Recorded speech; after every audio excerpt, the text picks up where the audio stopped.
famous relationship form. A very famous relationship form. Oh, I got one.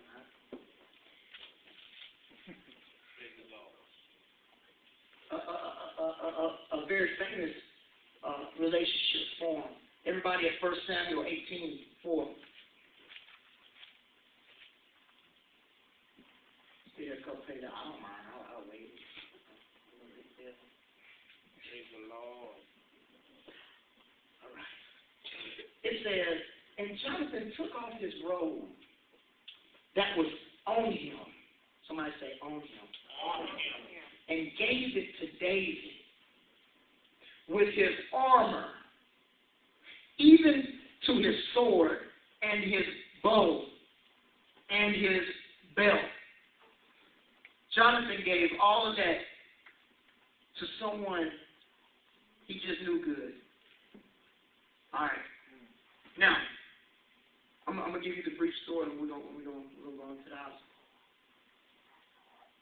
This is a story about a king's son who was next in line for the kingdom, loving somebody who came in and threatened. He came in, and the king saw him as a threat to his kingship.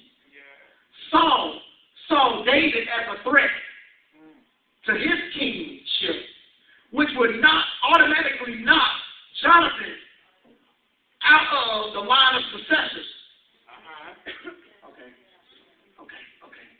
But I wanted to look at Jonathan just for a second, because a lot of us think, little weak Jonathan, he knew he couldn't be king no way, so he just was going to befriend David. No, Jonathan was a big, beautiful boy, because his daddy was. They made his daddy king because he stood a head above the rest. Wow. Jonathan was not a punk. Right.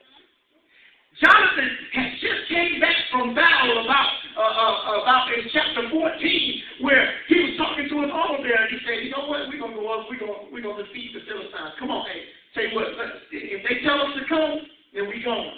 All right. Me and you, we're going to do this thing. He was not a punk. He was an excellent marksman with the bow.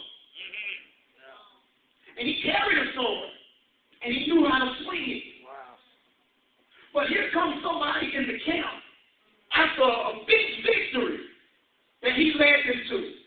He disobeyed his daddy, Saul. And his dad said, nobody eat of the spoil. His dad said, not God. But the people was weak.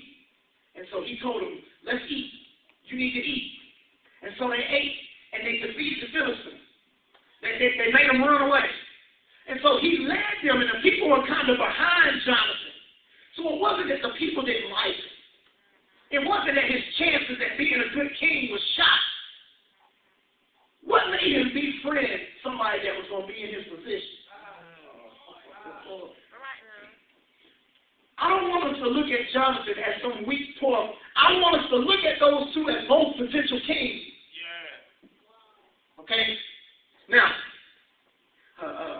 Jonathan he did some very special. He was not a punk. He was tall and handsome and strong.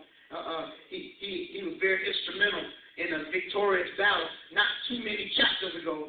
And then David comes, first of all, to play the harp.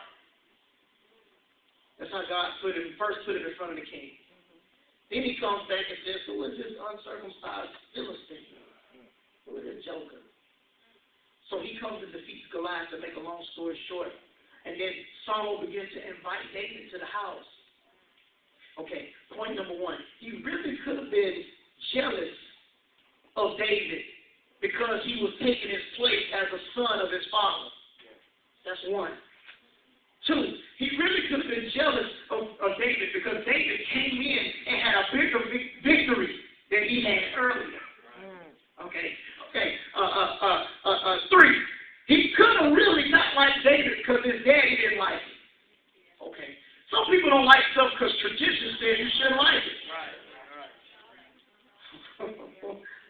The old regime was trying to take out what God was sending for the new.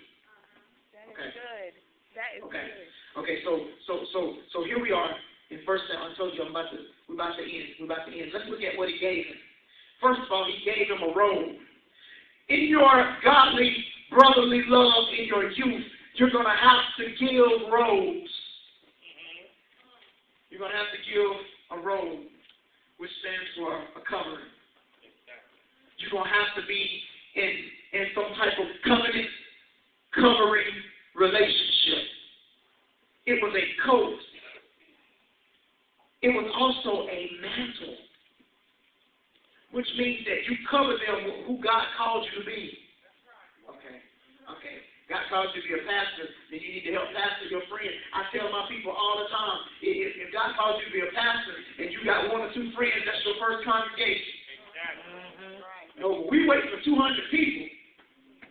God says you start now. You start now.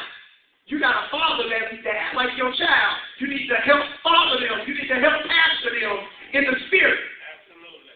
Okay. And so we got some relationships. We're going to have to give robes.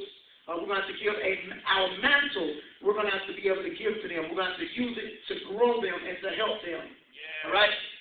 He gave the armor.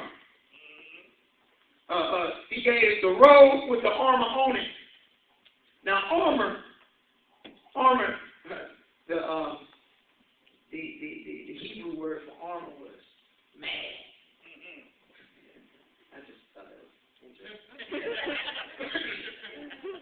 It means to extend or to an extent, a height, a measurement. Yeah. You complete them. That means when they fall short, you're there to catch them. Okay. You're going to have to catch some people. It ain't always that they're going to catch you and help you. But you got to help them sometimes. Right. If it's going to be a relationship. If it's going to be agape, then it means just as much as you expect them to help you, you got to be expecting to be helped. You got to be helped. Not just help them. But you got to be helped.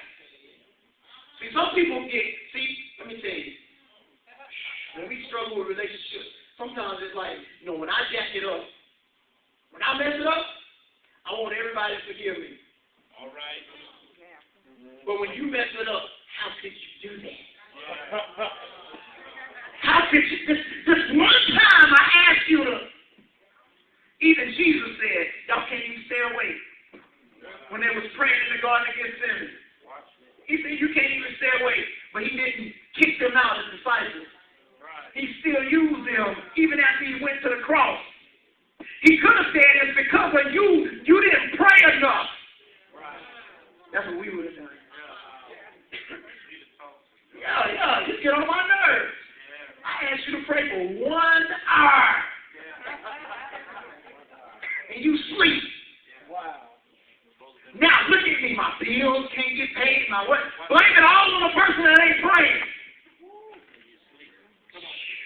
Okay. So we got to make sure that we complete them. We got to make sure that together we equal up to a measurement. That's what the armor is. We equal up to something. That means that I speak victory in your life too. Yeah. In other words, I help you see it. In other words, if you can't even see it, I help complete the vision. Wow. I don't know how it's going to get done, but if God gave you a vision, I'm there with you to help complete the vision.